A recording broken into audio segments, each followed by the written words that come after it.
नमस्कार, आप देख रहे हैं इंडिया न्यूज। आपके साथ मैं हूं रचना। शुरुआत करेंगे सुपरफास्ट 100 की। नमस्कार, मैं हूं राशिद। करेंगे बड़ी खबर से शुरुआत। अरविंद केजरीवाल के नेतृत्व को चुनौती देने वाले आम आदमी पार्टी के संस्थापक सदस्य अश्विनी उपाध्याय को पार्टी से निकाल दिया गया है।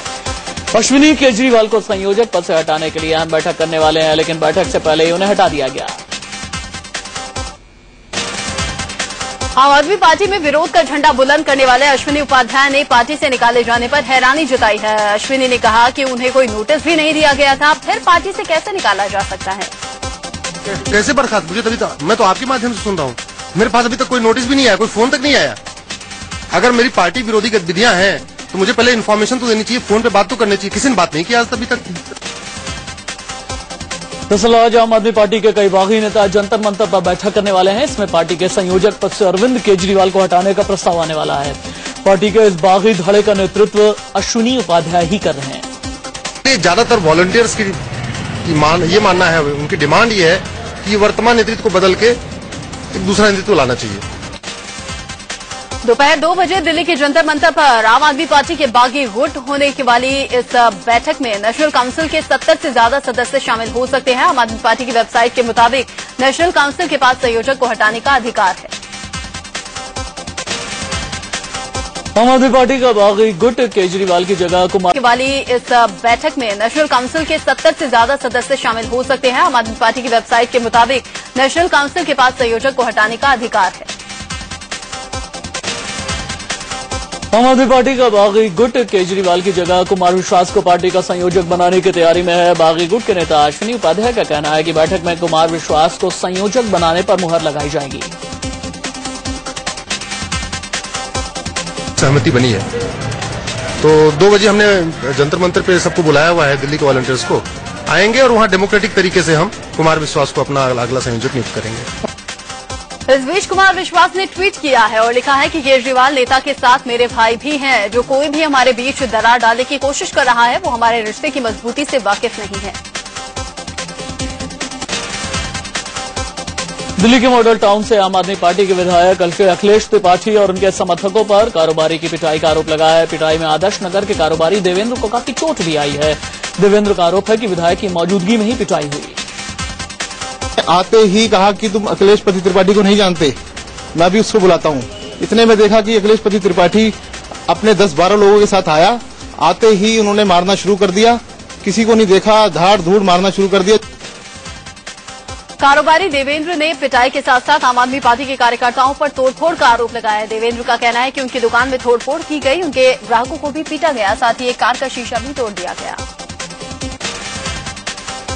पिटाई में जख्मी हुए कारोबारी देवेंद्र का यह भी आरोप है कि मॉडल टाउन से आम आदमी पार्टी के विधायक अखिलेश त्रिपाठी हफ्ता वसूली की मांग करते हैं। कारोबारी देवेंद्र का कहना है कि चंदा नहीं देने के चलते ही उनकी पिटाई की गई। उनसे एमएलए हैं और पूरा हफ्ता वसूली करते हैं, गुंडागर्दी करते हैं और हम लोगों से चंदा मांगते हैं। यदि चंदा नहीं दिया इसीलिए उन्होंने हमारी मारपीट की हमारे साथ और पूरी दादागिरी दिखाई। हालांकि कारोबारी देवेंद्र के इन आरोपों को आम आदमी पार्टी के विधायक अखिलेश त्रिपाठी खारिज कर रहे हैं। उनका कहना है कि सियासी साजिश के तहत उन पर ऐसे आरोप लगाए जा रहे हैं। पॉलिटिकली मोटिवेटेड है क्योंकि इनके पास मुद्दे नहीं है, बनाने के लिए कुछ चाहिए, आम आदमी पार्टी को बदनाम करने के लिए कुछ चाहिए, तो मैं इसमें क्या कह सकता हूँ। राजधानी दिल्ली में एक बार फिर देर रात बाइकर्स गैंग का हुड़दंग देखने को मिला। 100 बाइक पर सवार होकर करीब 300 हुड़दंगी देश के गृह मंत्री सुशील कुमार शिंदे के घर के बाहर हंगामा कर रहे थे। पुलिस ने सभी हुड़दंगियों को धर दबोचा और करीब 250 बाइक्स जब्त कर ली। पुलिस को देखते ही ये हुड़दंगी इधर उधर भागने लगे, लेकिन पुलिस ने इन्हें पकड़ने के लिए पूरी फोर्स तैयार कर रखी थी। बैरिकेडिंग लगाए गए हुड़दंगियों को एक एक कर पकड़ा गया और उनकी वहीं पर पिटाई शुरू कर दी गई। हुड़दंगियों के अलावा भी पुलिस ने उन बाइक्स को पकड़ा जिस पर 2 से ज्यादा लोग बैठे थे। इनके आतंक से परेशान पुलिस ने इन पर डंडे चलाए और थप्पड़ भी रसीद किए। पुलिस ने इन सभी को हिरासत में लिया है। नागपुर पुलिस की दबंगई की बेरहम तस्वीर सामने आई है। यहां सड़क किनारे बैठी एक बुजुर्ग महिला को पुलिस वाले ने बेरहमी से पीट दिया। 65 साल के बुजुर्ग लाचार महिला को पुलिस वाले ने थप्पड़, लात, घूंसे बरसाकर अधमरा कर दिया। दरअसल इस महिला की पिटाई की वजह बना सीएम चौहान का नागपुर दौरा। इस इलाके में सीएम आने वाले हैं, इसलिए पुलिस वाले ने महिला को यहां से हटाने की कोशिश की, लेकिन फुटपाथ पर बैठी मजबूर लाचार महिला ने जब हटने से मना किया तो पुलिस वाला उसी पर टूट पड़ा। नागपुर के पुलिस कमिश्नर ने महिला को बेरहमी से पीटने वाले एसआई को सस्पेंड कर दिया है। आरोपी पुलिस वाले के खिलाफ कड़ी कार्रवाई की बात कही जा रही है। उधर पुलिस वाले की पिटाई से महिला की स्थिति गंभीर बनी हुई है। बीजेपी के प्रधानमंत्री पद के उम्मीदवार नरेंद्र मोदी आज यूपी दौरे पर हैं। मोदी की यहां तीन रैलियां हैं। उनकी पहली रैली नगीना में हो रही है, साथ ही उनकी रैली अलीगढ़ में भी है। कांग्रेस उपाध्यक्ष राहुल गांधी आज दिल्ली में चुनावी सभा कर रहे हैं। रैली अंबेडकर नगर में होने वाली है। इस रैली के लिए कांग्रेस ने जी जान लगा दिया है, क्योंकि विधानसभा चुनाव के दौरान यहीं पर राहुल की रैली के दौरान लोग जाने लगे थे। दिल्ली के अलावा राहुल गांधी हरियाणा में भी हुंकार भरेंगे। यहां सिरसा में राहुल गांधी की जनसभा होनी है। राहुल यहां पर अपनी पार्टी के उम्मीदवार और हरियाणा प्रदेश के कांग्रेस अध्यक्ष अशोक तंवर के लिए वोट मांगेंगे। बीजेपी के राष्ट्रीय अध्यक्ष राजनाथ सिंह भी आज धुआंधार रैलियां कर रहे हैं। कैराना, मुजफ्फरनगर, बागपत, गौतम बुद्ध नगर में राजनाथ चुनावी प्रचार करने वाले हैं। राजनाथ वेस्ट दिल्ली सीट पर भी प्रचार करते हुए नजर आएंगे। समाजवादी पार्टी के सुप्रीमो मुलायम सिंह यादव की आज शामली के कैराना, मुजफ्फरनगर में चुनावी सभा है। यहां हुए दंगे के बाद मुलायम सिंह पहली बार आ रहे हैं। मुजफ्फरनगर में उनकी रैली नुमाइश ग्राउंड में रखी गई है। बीएसपी सुप्रीमो मायावती ने भी लोकसभा चुनाव के लिए अपनी पूरी ताकत झोंक दी है। इसी सिलसिले में मायावती मेरठ हापुड़ लोकसभा सीट के उम्मीदवार के पक्ष में चुनावी सभा कर रही है। वेस्ट दिल्ली में बीजेपी के उम्मीदवार प्रवेश वर्मा के समर्थन में रैप गायक हनी सिंह आज रोड शो करने वाले हैं। इसके अलावा पूर्वांचली वोटर्स को लुभाने के लिए मनोज तिवारी भी प्रवेश वर्मा के समर्थन में मोर्चा संभालेंगे। बॉलीवुड के महानायक अमिताभ बच्चन ने चुनाव को लेकर इंडिया न्यूज से बातचीत की। नरेंद्र मोदी को पीएम उम्मीदवार बनाए जाने के मुद्दे पर बिग बी खुलकर कुछ नहीं बोले, लेकिन उन्होंने कहा जो भी पीएम बने वो देश को उन्नति की तरफ ले जाए। जी के बारे में क्या कहना चाहेंगे? जिस तरह तमाम लोग चाहते हैं कि वो प्राइम मिनिस्टर बने, आप किस सरकार को? नहीं, ये व्यक्तिगत प्रश्न हो गया। हम तो यही चाहते हैं कि जो भी बने प्रधानमंत्री वो देश की उन्नति करे। अमिताभ बच्चन ने कहा कि वो अब कभी भी चुनावी मैदान में नहीं उतरेंगे। राजनीति में देखेंगे आपको, या आपको लगता है कि फिर कभी आप नहीं, राजनीति में देखना हो तो आप भूतनाथ रिटर्न देखिए। अमिताभ बच्चन ने कहा कि वो देश की प्रगति के लिए वोट देंगे। जो बढ़िया सरकार बनाए, हमारे प्रांत का, हमारे देश का उद्धार हो, प्रगति हो, उज्जवल भविष्य हो, यही सब। बिग बी ने लोगों से भी बढ़ चढ़कर वोटिंग में हिस्सा लेने की अपील की है। उन्होंने कहा कि देश की तरक्की के लिए वोट देना जरूरी है। भारतवासी जिनको वोट करने का अधिकार है, रजिस्टर करवाएं अपने आप को वोट करने। यूपी के कैबिनेट मंत्री आजम खान ने बीजेपी के महासचिव अमित शाह को लेकर विवादित बयान दिया है। आजम ने अमित शाह को गुंडा बता दिया। अमित शाह नाम का गुंडा है, हत्यारा, गुजरात में बेगुनाहों का कातिल, 302 का मुलजिम जो कि जमानत पर है। दरअसल आजम खान का विवादित बयान अमित शाह के उस बयान के बाद आया जब अमित शाह ने एक सभा के दौरान अपमान का बदला लेने के लिए बीजेपी को वोट करने की बात कही थी। धमकी दी है, टेलीविजन पर कल से धमकी चल रही है, हमारा नाम लिए बगैर। अपनी यूपी प्रभारी के बदला लेने वाले बयान से मचे बवाल पर बीजेपी ने स्टैंड साफ कर दिया है। बीजेपी ने कहा कि अमित शाह ने कुछ भी गलत नहीं बोला है। यदि आप अमित शाह जी के बयान को बड़े ध्यान से सुनेंगे तो उसमें ये स्पष्ट हो जाएगा कि उन्होंने आज देश के अंदर जो मौजूदा मूड है उसे अच्छे रूप से समझकर उसे प्रतिबिंबित किया है। दरअसल इससे पहले अमित शाह ने इस चुनाव का पश्चिमी यूपी के सम्मान से जोड़ा और कहा कि ये चुनाव अपमान का बदला लेने का चुनाव है। अमित शाह के मुताबिक इस चुनाव के जरिए नाइंसाफी करने वालों को सबक सिखाया जाना चाहिए।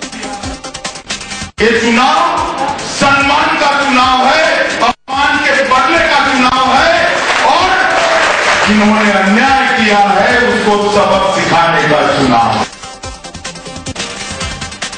अमित शाह के इस बयान पर बवाल मच गया। शाह पर यूपी के बिजनौर में हुई रैली के दौरान एक समुदाय के खिलाफ लोगों को भड़काने का आरोप लगा है।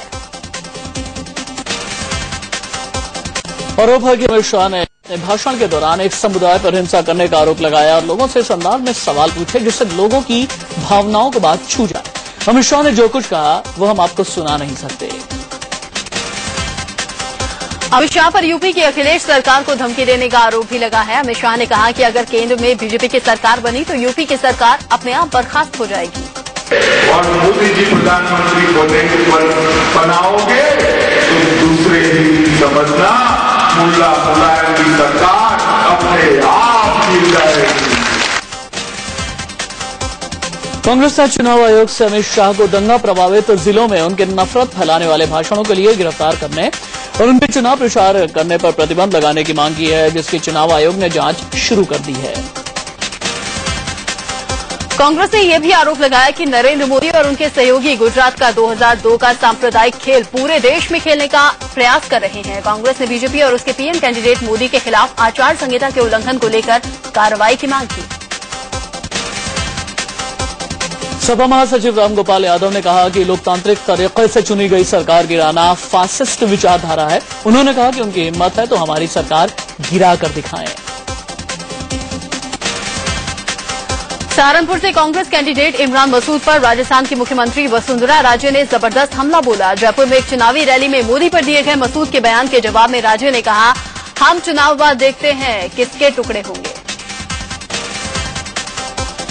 वसुंधरा राजे के इस बयान पर इमरान मसूद ने कहा कि वो ऐसी धमकियों से डरने वाले नहीं हैं। उन्होंने आरोप लगाया कि बीजेपी लगातार उन्हें अलग अलग तरीके से धमकियां भेज रही है, लेकिन वो डर कर घर में नहीं बैठने वाले। दरअसल सहारनपुर से कांग्रेस उम्मीदवार इमरान मसूद ने नरेंद्र मोदी को बोटी कर देने की धमकी दी थी, जिसके लिए उन्हें कुछ दिन जेल की हवा खानी पड़ी थी। बाद में जमानत पर इमरान मसूद को छोड़ दिया गया था। बीजेपी के फायर ब्रांड नेता और सुल्तानपुर कैंडिडेट वरुण गांधी एक बार फिर विवादों से घिर गए हैं। चुनाव प्रचार के दौरान महिलाओं के साथ बैठक में शोरगुल से नाराज वरुण महिलाओं पर भड़क गए और उन्हें पागल बता डाला। वरुण गांधी यही नहीं रुके, माइक पर बोलते वक्त सामने बैठी एक महिला का मासूम बच्चा रोने लगा तो वरुण ने उसे भी टपट दिया। वरुण ने महिलाओं के सेंस पर ही सवाल उठा दिए। मुरादाबाद में बीएसपी प्रत्याशी याकूब कुरैशी के समर्थकों ने नरेंद्र मोदी पर विवादित नारा दिया है। समर्थकों ने चढ़ मोदी की छाती पर मुहर लगेगी हाथी पर का नारा दिया। इससे पहले भी कुरैशी मोदी को दरिंदा कह चुके हैं। महाराष्ट्र के अमरावती में योग गुरु बाबा रामदेव ने कांग्रेस अध्यक्ष सोनिया गांधी पर एक बार फिर से हमला बोला। रामदेव ने सोनिया को लुटेरी बहू करार देते हुए कहा कि उन्होंने ससुराल को लूट कर अपने मायके में पैसा भर दिया है।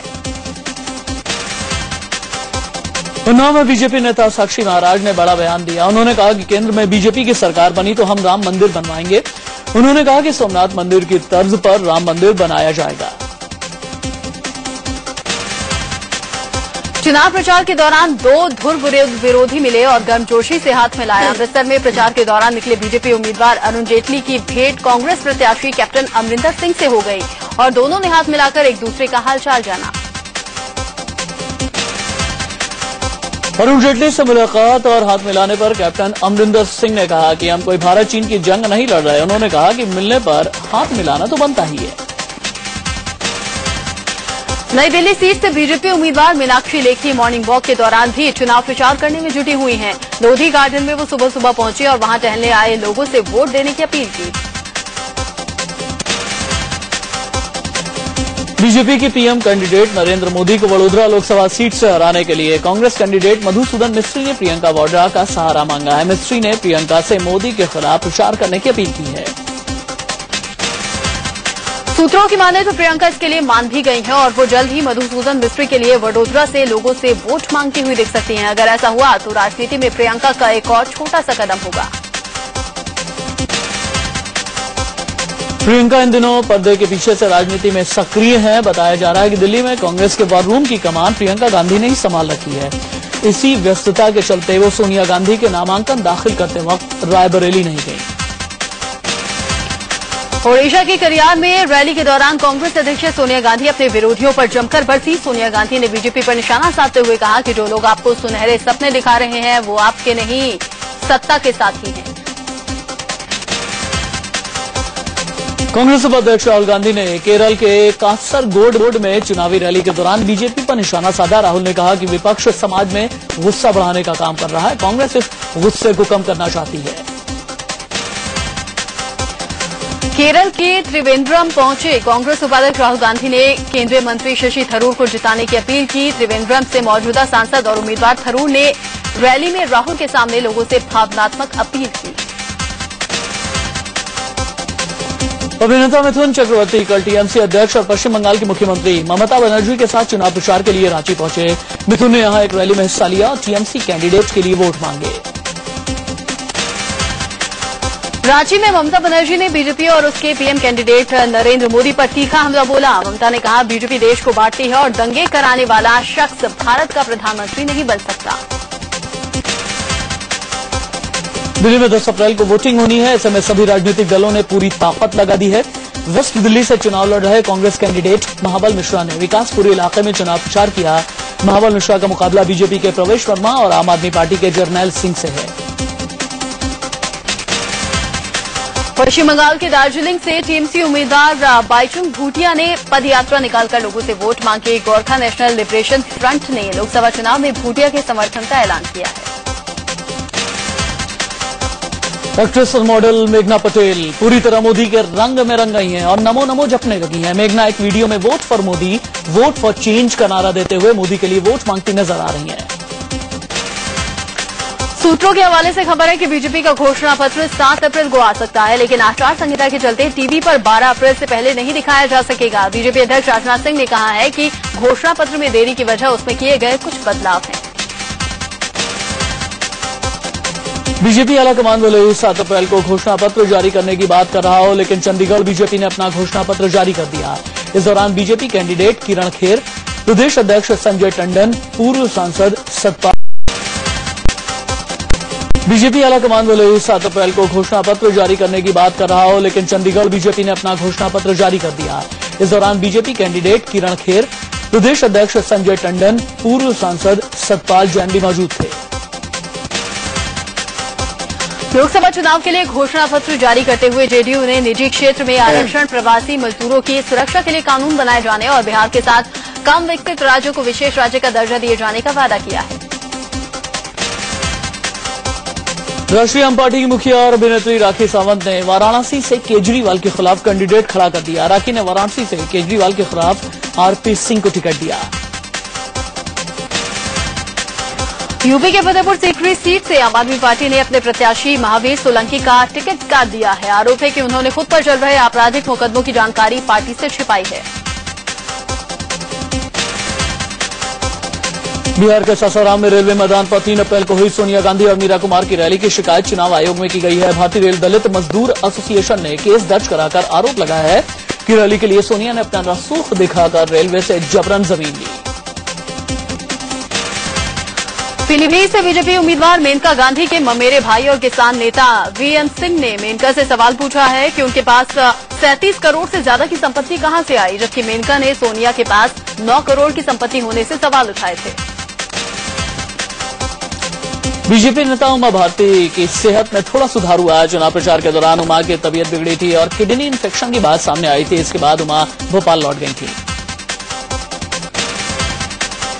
मथुरा से बीजेपी उम्मीदवार हेमा मालिनी ने अपने क्षेत्र में रोड शो किया। हेमा की एक झलक पाने के लिए लोगों का हुजूम उमड़ पड़ा। हेमा मालिनी जहां से गुजरी उस रास्ते को हेमा के चाहने वालों ने फूल मालाओं से पाट दिया। क्रिकेटर गौतम गंभीर ने अमृतसर में बीजेपी उम्मीदवार अरुण जेटली के लिए वोट मांगे। गंभीर ने रोड शो के जरिए लोगों से बीजेपी को वोट देने की अपील की। गंभीर ने कहा कि देश को बदलाव की सख्त जरूरत है। इलाहाबाद में कौशाम्बी सीट से आम आदमी पार्टी की उम्मीदवार स्वर्णलता सुमन के घर से 50 लाख रुपए की चोरी का मामला सामने आया है। स्वर्णलता ने प्रगतिशील समाज पार्टी के टिकट पर चुनाव लड़ रहे प्रत्याशी पर चोरी का आरोप लगाया है। पुलिस मामले की जांच कर रही है। और जेडी सुप्रीमो लालू प्रसाद यादव ने गया के चाकंद में चुनावी सभा को संबोधित किया। लालू ने नीतीश कुमार की सरकार पर जमकर निशाना साधा। साथ ही लालू ने गोधरा कांड के लिए नरेंद्र मोदी को जिम्मेदार भी ठहराया। गुजरात के जामनगर में एक शख्स ने मोदी चालीसा तैयार की है। समर्थक का मानना है कि इस बार मोदी देश के पीएम बनने में जरूर कामयाब होंगे। अरुणाचल प्रदेश के मौजूदा मुख्यमंत्री नबाम तुकी ने प्रदेश में जीत के लिए पूरी ताकत झोंक दी है। तुकी ने अपने नेताओं के लिए प्रदेश के बोमडीला, संगाली और उसके आसपास के इलाकों में लोगों से वोट मांगे। इस मौके पर तुकी के साथ हिंदी फिल्म जगत के मशहूर कॉमेडियन असरानी भी मौजूद रहे। असरानी ने कॉमेडी के अलग अंदाज में लोगों से कांग्रेस को वोट देने की अपील की। शनिवार को यौन शोषण मामले में आसाराम की तीसरी बार पेश की गई जमानत अर्जी पर सुनवाई पूरी नहीं हो पाई है। बचाव पक्ष और सरकारी वकील की जुर्रत तो पूरी हो गई, लेकिन पीड़ित लड़की के वकील ने जुर्रत के लिए अभी और वक्त मांगा। 7 अप्रैल को मामले की अगली सुनवाई होगी। आसाराम को अस्पताल से वापस जोधपुर सेंट्रल जेल भेज दिया गया है। बीमारी की शिकायत के बाद आसाराम को आयुर्वेद अस्पताल में भर्ती करवाया गया था। इंडिया न्यूज ने स्टिंग में पहले ही साफ दिखाया था कि आसाराम बीमारी के नाम पर अस्पताल में मौज काट रहा है। पीड़ित लड़की के वकील ने अदालत में इंडिया न्यूज के स्टिंग का हवाला देकर बीमारी का मामला उठाया था। छत्तीसगढ़ के गरियाबंद में हाईवे पर चलते एक ट्रक में भीषण आग लगी। ट्रक में आग लगने से रायपुर जगदलपुर हाईवे पर जाम लग गया। उज्जैन के पौष इलाके फ्रीगंज में बीती रात कपड़े की 2 दुकानों में भीषण आग लग गई। आग की चपेट में पास का 3 मंजिला मकान भी आ गया। मकान के अंदर फंसे 5 लोगों को आनंद फानन में सुरक्षित बाहर निकाल लिया गया। दमकल की 20 गाड़ियों ने करीब 3 घंटे की मशक्कत के बाद आग पर काबू पाया। बताया जा रहा है कि आग की वजह से करीब 1 करोड़ का नुकसान हुआ है। राजधानी दिल्ली में फिर एक विदेशी महिला से छेड़छाड़ का मामला सामने आया है। अमेरिकी महिला का आरोप है कि इलाज के दौरान डॉक्टर ने उसके साथ छेड़छाड़ की। पीड़ित विदेशी महिला की शिकायत पर पुलिस ने आरोपी डॉक्टर को गिरफ्तार कर लिया। कानपुर के नौबस्ता इलाके में बाइक सवार बदमाशों ने एक शख्स पर अंधाधुंध गोलियां बरसाकर उसे मौत के घाट उतार दिया। हंसपुरम इलाके में हुई अचानक ताबड़तोड़ फायरिंग में लोगों को हैरानी में डाल दिया। बिहार के वशी में बदमाशों ने गैंगरेप के एक सरकारी गवाह को गोली मारकर मौत के घाट उतार दिया। मारे गए राजदेव राय सितंबर में 2 बच्चियों से हुए गैंगरेप के गवाह थे। मध्य प्रदेश के सागर में एक प्रेमी जोड़े ने खुद को गोली मारकर मौत के गले लगा लिया। लड़का लड़की दोनों एक दूसरे से प्यार करते थे, लेकिन उनके परिवार वालों को इस रिश्ते से ऐतराज था। दिल्ली में रेलवे पुलिस ने टिकटों का फर्जीवाड़ा करने के आरोप में एक शख्स को गिरफ्तार किया है। आरपीएफ ने शख्स के पास से करीब 2.25 लाख रुपए के 86 ई टिकट बरामद किए। आरोपी ने 900 फर्जी ई टिकट बेचकर रेलवे को लाखों का चूना लगाया। यूपी के बलरामपुर में एक शादी में जहरीला भोजन खाने से 100 से ज्यादा बारातियों की हालत बिगड़ गई। आनंद फानन में मरीजों को जिला अस्पताल में भर्ती करवाया गया है। दिल्ली में रविवार की छुट्टी के दिन वोट जागरूकता के लिए रॉकेथन का आयोजन किया गया। अच्छी सेहत के लिए दौड़ और वोट की थीम को लेकर रॉकेथन का आयोजन किया गया, जिसमें सैकड़ों लोगों ने शिरकत की। श्रीनगर में डल झील के किनारे स्थित एशिया के सबसे बड़े ट्यूलिप गार्डन को आम लोगों के लिए खोल दिया गया है। रंग बिरंगे सैकड़ों तरह के खूबसूरत फूलों के साथ वादियों का लुत्फ उठाने हजारों पर्यटक यहां पहुंच रहे हैं। टीम इंडिया के पास 7 साल बाद फिर से इतिहास दोहराने का ऐतिहासिक मौका है। T20 वर्ल्ड कप के फाइनल में भारत आज श्रीलंका से भिड़ेगा। साल 2007 के T20 world cup champion Bharat का श्रीलंका से ये मुकाबला मीरपुर के मैदान में शाम 6:30 बजे से होगा। अगर भारत T20 वर्ल्ड कप का फाइनल आज जीत लेता है तो उसके नाम 2 रिकॉर्ड दर्ज होंगे। टीम इंडिया पहली टीम होगी जो T20 वर्ल्ड कप पर 2 बार कब्जा जमाया हो। इसके अलावा वनडे और T20 कप 2 बार जीतने वाली पहली टीम भी हो जाएगी। टीम इंडिया अगर आज का T20 फाइनल मैच जीत लेती है तो उसके नाम एक और शानदार वर्ल्ड रिकॉर्ड हो जाएगा और ये रिकॉर्ड होगा T20 में लगातार 8 मैच जीतने का। फाइनल मुकाबले के लिए भारत और श्रीलंका की टीम ने कमर कस ली है। हालांकि टीम इंडिया के कैप्टन महेंद्र सिंह धोनी इस फाइनल रन के लिए बेहद कूल हैं। फाइनल में टीम इंडिया की जीत के लिए दुआओं का दौर शुरू हो गया है। एक बार फिर T20 वर्ल्ड कप पर कब्जे के लिए मेरठ में लोगों ने हवन किया और प्रार्थना की कि धोनी की सेना श्रीलंका को हरा सके। टीम इंडिया के कैप्टन महेंद्र सिंह धोनी को 2014 के एशियन अवार्ड के लिए चुना गया है। इंग्लैंड के पूर्व क्रिकेटर रामप्रकाश धोनी को ये सम्मान देने वाले थे, लेकिन बांग्लादेश में होने के चलते वो ये अवार्ड रिसीव नहीं कर पाए। अफगानिस्तान में राष्ट्रपति चुनाव के लिए रिकॉर्ड तोड़ मतदान हुआ। तालिबान की धमकी के बावजूद लोगों ने बढ़ चढ़कर मतदान में हिस्सा लिया। चीन के यूना प्रांत के योगशाज में आए भूकंप में इलाके में भारी तबाही मची हुई है। भूकंप से कई घरों को नुकसान भी पहुंचा है। दिल्ली की कोयल राणा देश की सबसे खूबसूरत हसीना चुनी गई। मुंबई में हुए रंगारंग प्रोग्राम में 21 साल की कोयल को फेमिना मिस इंडिया 2014 का ताज पहनाया गया। कोयल राणा ने फेमिना मिस इंडिया 2014 का खिताब जीता तो फर्स्ट रनर अप रही मुंबई की रिटालिका मल्होत्रा। सेकंड रनर अप गेल निकोल डिसिल्वा को घोषित किया गया। अभिनेत्री कटरीना कैफ की छोटी बहन इसाबेल कैफ की आने वाली फिल्म डॉक्टर कैदी का पहला ट्रेलर जारी कर दिया गया। फिल्म हीरोपंती का trailer mister perfectionist Aamir Khan ने मुंबई में लॉन्च किया। इस दौरान फिल्म के हीरो टाइगर श्रॉफ के साथ उनके पिता जैकी श्रॉफ और निर्देशक सुभाष घई भी मौजूद थे।